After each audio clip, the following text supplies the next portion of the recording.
Bonjour à tous et bienvenue sur le plateau d'À la Source. Voici les titres que nous allons développer dans cette édition. La chrétienne pakistanaise Asia Bibi est à Paris en ce moment et demande l'asile à la France, pays qu'elle affectionne particulièrement. C'était ce mercredi le premier jour de Carême, l'occasion pour l'Ordre de Malte d'initier les enfants au don. Reportage dans ce journal.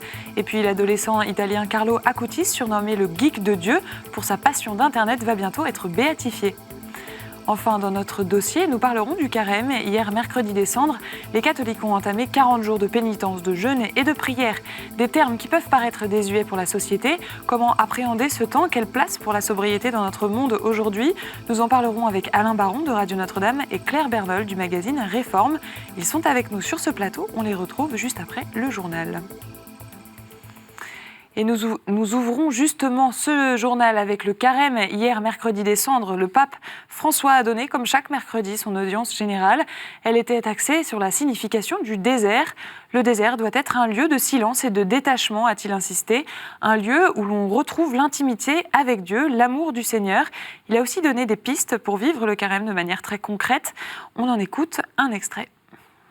La Quaresima è il tempo propizio per fare spazio alla parola di Dio. È il tempo per spegnere la televisione e aprire la Bibbia. È il tempo per staccarci dal cellulare e connetterci al Vangelo. Quando ero bambino non c'era la televisione, ma c'era l'abitudine di non ascoltare la radio al Quaresima e deserto. È il tempo per rinunciare a parole inutili, a chiacchierie, dicerie, pettegolezzi e dare del tu al Signore. À Rome toujours, le vénérable Carlo Acutis, un adolescent italien né en 1991 et mort en 2006 des suites d'une leucémie foudroyante, va bientôt être déclaré bienheureux. Le pape François a autorisé vendredi dernier la Congrégation pour la cause des saints à promulguer des décrets reconnaissant plusieurs miracles, dont un qui lui a été attribué. Le père Hubert Lelièvre, auteur d'une biographie à son sujet, nous explique en quoi cet adolescent est un modèle pour les jeunes. En quoi Carlo Acutis est un modèle pour nos jeunes d'aujourd'hui, parce qu'il est un jeune complètement de notre temps, passionné par le sport, il a un chien à la maison, il est passionné d'Internet, il fait des sites Internet, entre autres les miracles eucharistiques et les apparitions de la Vierge. Mais le secret de ça, c'est sa vie spirituelle. En famille, on a la messe le dimanche, mais pas plus. Et lui, du jour de sa première communion à l'âge de 7 ans, sa vie est transformée, il s'est décidé pour Jésus, et c'est ce qui a donné un élan formidable d'évangélisation, et de ne pas, au moment où on grandit, de se recroqueviller sur soi, mais de s'ouvrir aux autres, vers les autres, en paroisse, à l'école. À l'école, devant tous ses camarades, il s'est d'être contre l'avortement.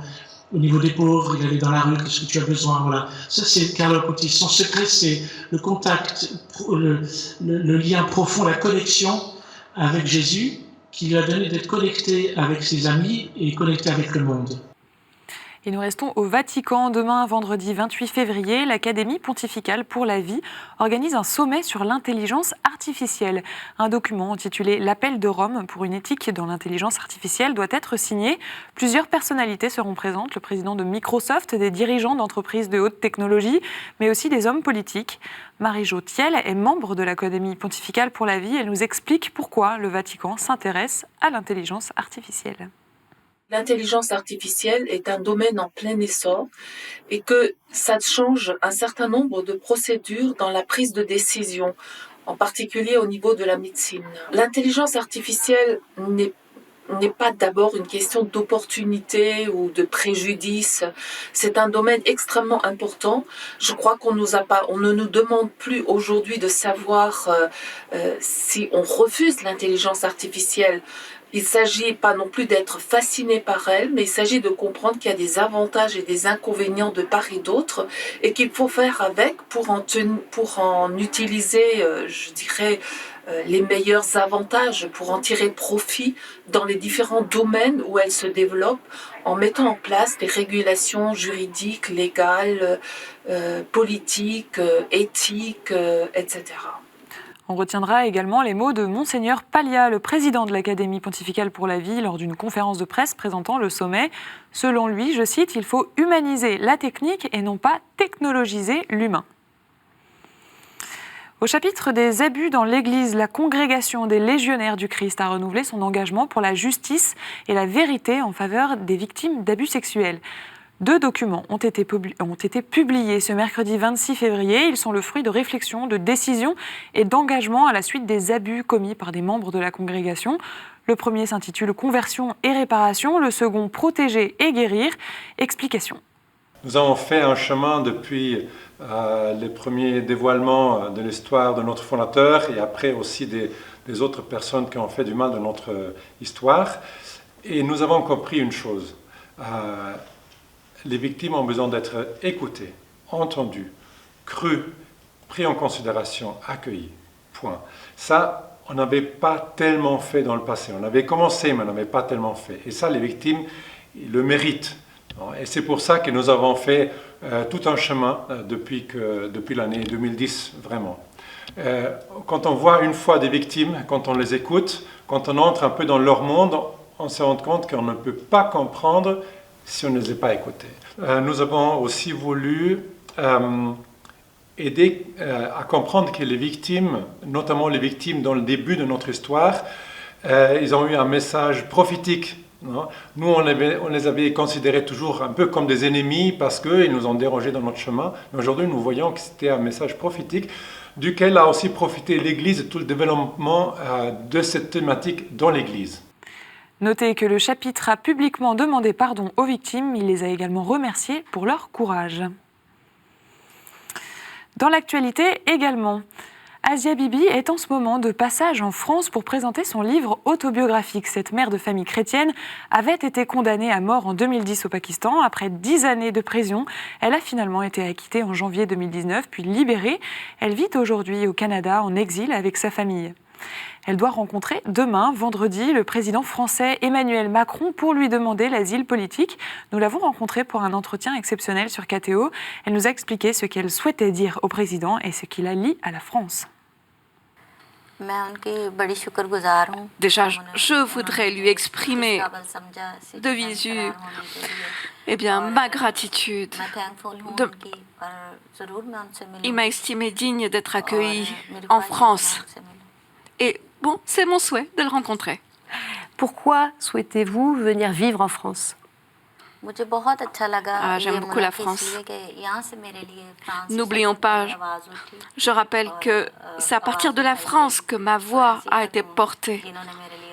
Mon message a été diffusé par une femme, Anne-Isabelle Tollet, et c'est grâce à elle que je suis aujourd'hui parmi vous. Et c'est pour ça que pour moi, c'est le pays que je préfère. Et je vous en remercie. Sa Sainteté le Pape également a prié pour moi et c'est par la France que je l'ai su. Vous pourrez bientôt retrouver l'intégralité de cet entretien. Il sera diffusé sur KTO lundi prochain, le 2 mars à 19h40. Et puis pour clore ce journal, nous nous sommes penchés sur une initiative spéciale Carême.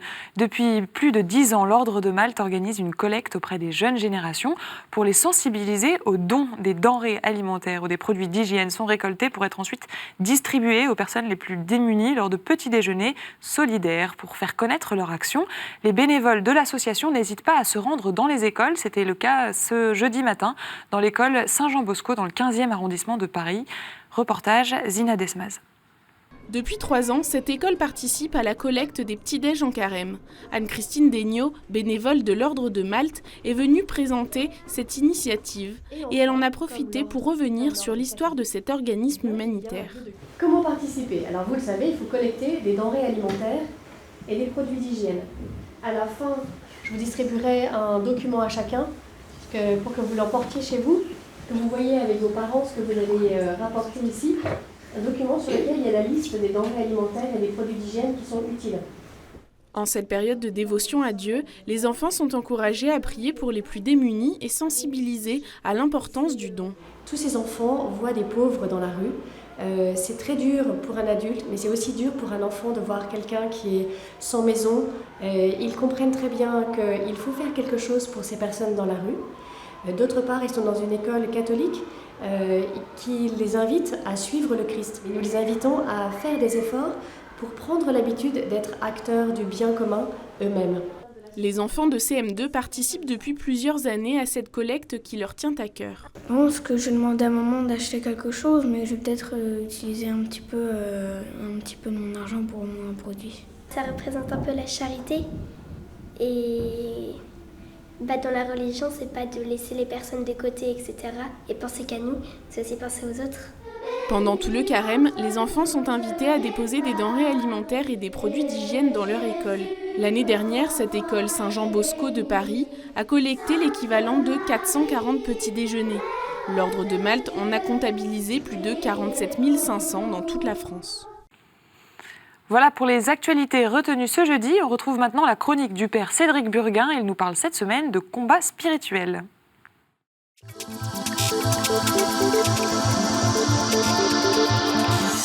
Chers amis, nous voici entrés dans ce carême depuis hier, ce mercredi des cendres, et nous allons cheminer vers Pâques. Le carême est un temps de conversion de l'Église et un temps de conversion personnelle. Et il me revenait l'histoire de saint François d'Assise.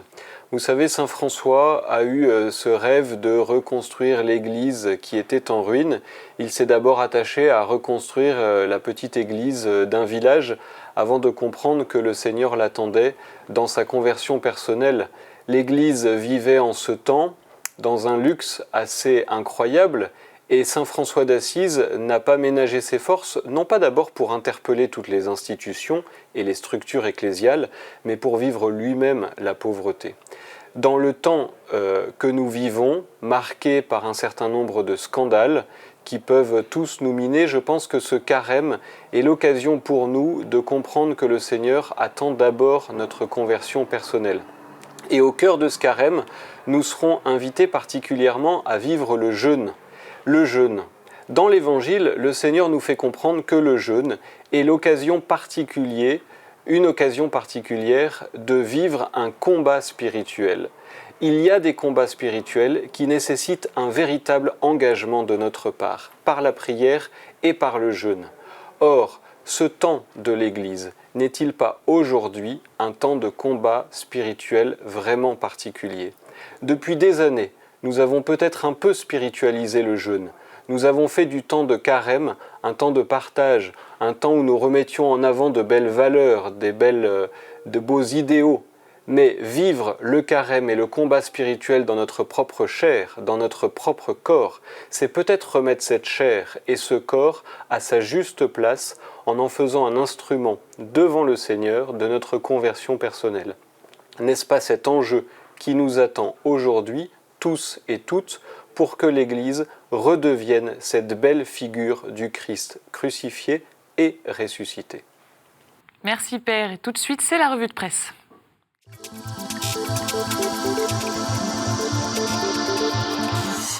Et on commence avec Réforme. Claire Bernol, vous nous parlez cette semaine de non-violence. Oui, on a choisi d'interroger les formes contemporaines de la non-violence en partant à la fois de ce qui se fait dans les mouvements d'extrême gauche, de ce qui se pratique, de ce qui se vit, d'expériences parfois extrêmes et radicales, à la limite justement de l'inverse de la violence parfois. Donc on interroge cet aspect-là, mais pas seulement. On est aussi allé dans des écoles, on est allé dans des églises pour voir les initiatives différentes qui sont proposées dans des milieux qui n'ont pas de passerelle, souvent ensemble. Et puis, évidemment, c'est l'occasion de revenir sur le sujet d'un point de vue théologique et de réinterroger sans cesse cette articulation qu'on peut faire entre un Ancien Testament souvent perçu comme très violent, assez cruel, et un Nouveau Testament, une nouvelle alliance avec un Christ qui donne un visage tout à fait différent du message. Voilà, donc on est allé s'intéresser à ces différents aspects. Et puis on revient évidemment aussi sur la question ô combien préoccupante du communautarisme, dans le sens où elle fait évidemment réagir. Les annonces d'Emmanuel Macron sont commentées, reprises et analysées par un pasteur, un imam et un rabbin. Très bien, merci beaucoup. Famille chrétienne nous propose un entretien exceptionnel avec le prieur de la Grande Chartreuse, dont Dismas de Lassus. Il est l'auteur d'un livre enquête sur les abus spirituels intitulé « Risques et dérives de la vie religieuse ». Le Chartreux y analyse avec précision les éléments qui favorisent l'installation des abus spirituels, un ouvrage qui résonne particulièrement aujourd'hui, notamment après les révélations sur Jean Vanier, le fondateur de l'Arche. Le pèlerin s'intéresse cette semaine au visage de la France contrariée, qu'il soit gilet jaune, infirmier, pompier, cheminot, restaurateur ou avocat. Tous partagent la colère qui touche la France depuis des mois, constate le magazine. À retenir également cette semaine l'entretien avec Martine Charrois-Frison-Roche, la fille de l'écrivain Roger Frison-Roche, disparu il y a 20 ans tout juste. France catholique consacre son numéro cette semaine aux dirigeants chrétiens. Entreprendre doit rester un acte d'espérance, d'après l'Hebdo. Le magazine publie un dossier à l'occasion de la 4e rencontre sur la vocation du responsable chrétien dans la cité. Des rencontres qui auront lieu le 29 février à Paris. L'Hebdo La Croix s'interroge cette semaine sur la liberté d'expression en passant au crible les propos polémiques de 5 personnes qui ont fait l'actualité. La jeune Mila, Sylviana Gazinski, Éric Zemmour ou encore Dieudonné. L'Hebdo souhaite ainsi, je cite, « redonner une assise juridique à ces débats pour éviter d'exacerber les tensions et gagner en sérénité ». Enfin, La Vie revient cette semaine sur le choc provoqué par les révélations de l'enquête de l'Arche sur Jean Vanier. Comment le surmonter ? Le magazine tente d'apporter des réponses en puisant lui aussi dans les écrits du prieur de la Grande Chartreuse, dont Dismas de Lassus. Selon les mots de Jean-Pierre Denis, il nous invite également à méditer ces mots. Il faut oser le travail de la vérité. Là où on a manqué de lucidité et de courage, on peut mettre l'humilité et la patience. Voilà pour la revue de presse. Tout de suite, c'est le dossier.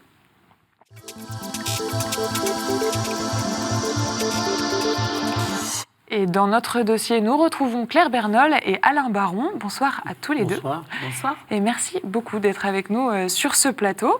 Avec vous, on va parler du sujet qui fait l'actualité, surtout chez les chrétiens, le carême, et surtout chez les catholiques. Claire Bernol, chez les protestants, on ne parle pas forcément de carême. Est-ce que vous pouvez nous expliquer un petit peu, est-ce qu'il y a un équivalent ou pas ? Alors, on parle moins de carême, mais on en parle quand même. Un petit peu, oui. Alors, non, il n'y a pas d'équivalent, puisque le carême reste le carême, je dirais. Il faut quand même donner toute sa place aux protestants luthériens, qui marquent ce temps liturgique de manière un peu plus particulière, certainement, que les autres courants du protestantisme. Donc, le carême existe, évidemment, mais certainement pas de manière aussi ritualisée que dans l'Église catholique. C'est toutefois considéré comme un temps de préparation, préparation spirituelle, déconnexion, mais finalement, c'est quand même aussi un état d'esprit que, il me semble, les protestants recherchent de manière assez générale à travers une forme de sobriété. Donc, peut-être... On se prépare quand même à la résurrection du Christ. Alors évidemment, ça n'a de sens que si on se met dans cette perspective, c'est sûr. Mais du coup, dans ce sens-là aussi, ce qui revêt le plus de signification, ça sera la fête de Pâques elle-même. Voilà, c'est vrai que le protestantisme est peut-être moins ritualisé, voilà, dans ce sens-là.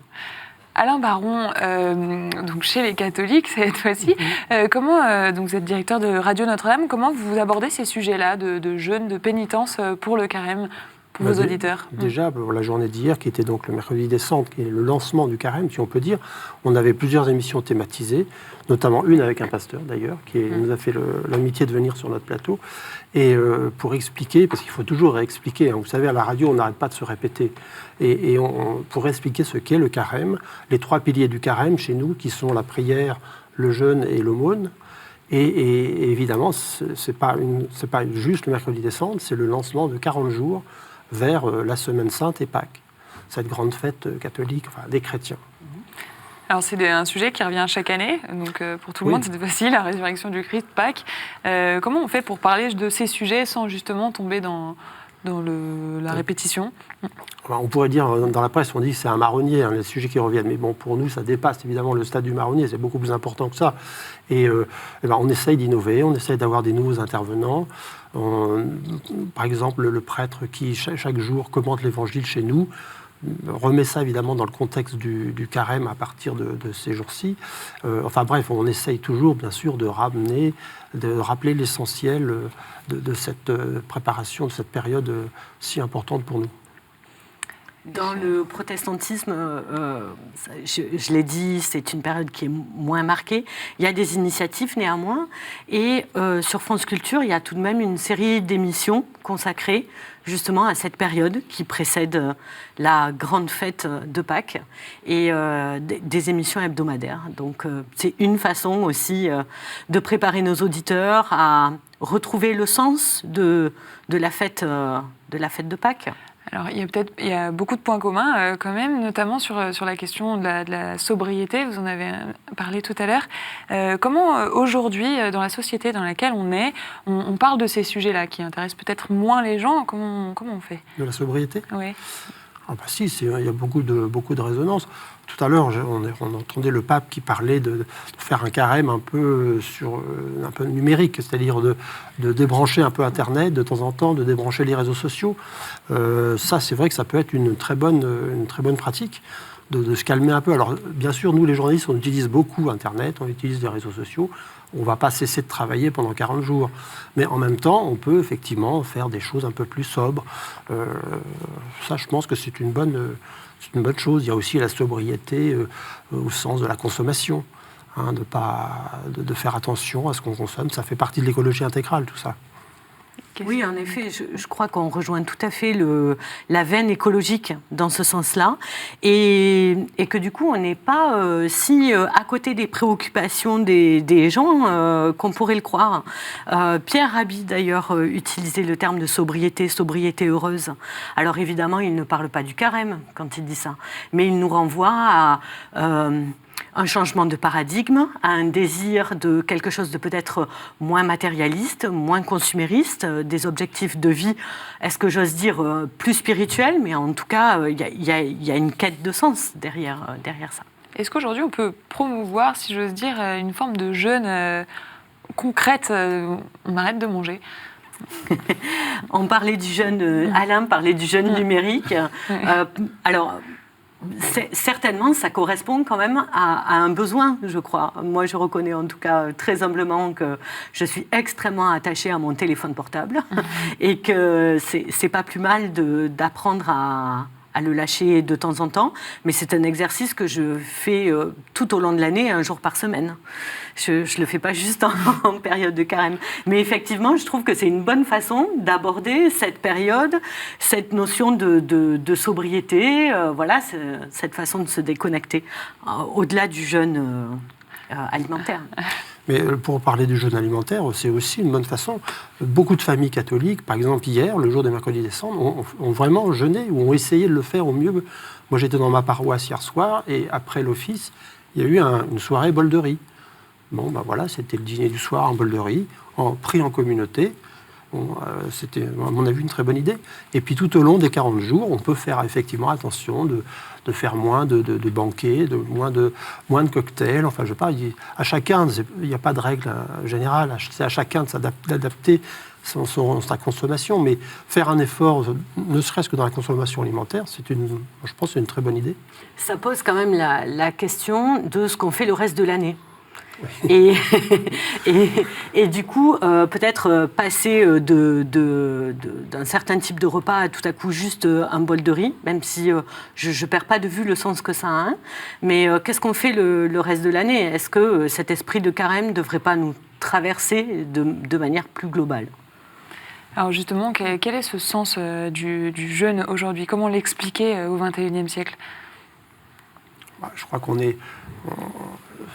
se priver un petit peu, parce que je ne dis pas qu'il faut prendre un bol de riz pendant 40 jours, hein. Ça serait quand même peut-être un peu excessif, encore que certains le font sans doute, sans le dire d'ailleurs, il vaut mieux pas le dire, d'ailleurs, il ne faut jamais montrer ce qu'on fait, enfin s'en vanter surtout, mais se priver je ne sais pas, moi j'ai des amis qui se privent par exemple de chocolat pendant 40 jours, ils adorent le chocolat, ben, ils se privent de chocolat pendant 40 jours. Ça peut paraître ridicule, mais c'est une petite chose importante. C'est une arme spirituelle ? Ça peut aider, oui, je crois. Oui, oui.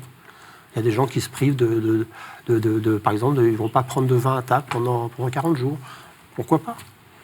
Alors, on parle pendant le carême de 3 piliers, du jeûne, de la prière et de l'aumône. Qu'est-ce que ça vous inspire ? Ces 3 piliers, peut-être l'aumône, c'est aussi le partage. Bien sûr, oui. Bien sûr. Moi, j'aurais tendance à revenir sur l'idée que ça ne doit pas nous préoccuper uniquement pendant une période délimitée au cours de l'année, même si cette période-là a peut-être pour vocation, justement, de nous rappeler l'importance que ces 3 piliers, que ces 3 notions ont dans la vie de manière générale. Après, les protestants ont peut-être cette manière spécifique de se positionner sur la question du carême qui consiste à ne pas considérer nos efforts ou nos privations, voilà, nos actes comme quelque chose qui nous rachète. En fait, on considère d'emblée que la grâce nous est donnée, que nous sommes sauvés, que ce ne sont pas nos efforts personnels qui vont changer quoi que ce soit, mais qu'ils s'inscrivent dans une perspective plus globale de quête de sens, de générosité, de solidarité, et en ce sens, on retrouve les 3 piliers que vous évoquez. Alain Baron, peut-être pour conclure, qu'est-ce que c'est pour vous un carême réussi ? On pourrait y passer 1 heure, mais je pense que c'est quand on s'est bien préparé, qu'on arrive à la Semaine Sainte bien préparé, qu'on se débarrasse de tout un tas de fardeaux, de nos péchés aussi, hein, parce que c'est bien ça. Quand on arrive à Pâques débarrassé de tous ces miasmes, je pense que le carême est réussi. Merci à tous les deux d'être venus sur ce plateau pour parler de ce sujet. Et merci à tous de nous avoir suivis. C'est la fin de cette émission. Vous pouvez nous retrouver sur notre site internet www.ktotv.com. N'hésitez pas non plus à réagir sur les réseaux sociaux avec le hashtag #AlaSource. On se retrouve mardi prochain. Excellente soirée sur KTO.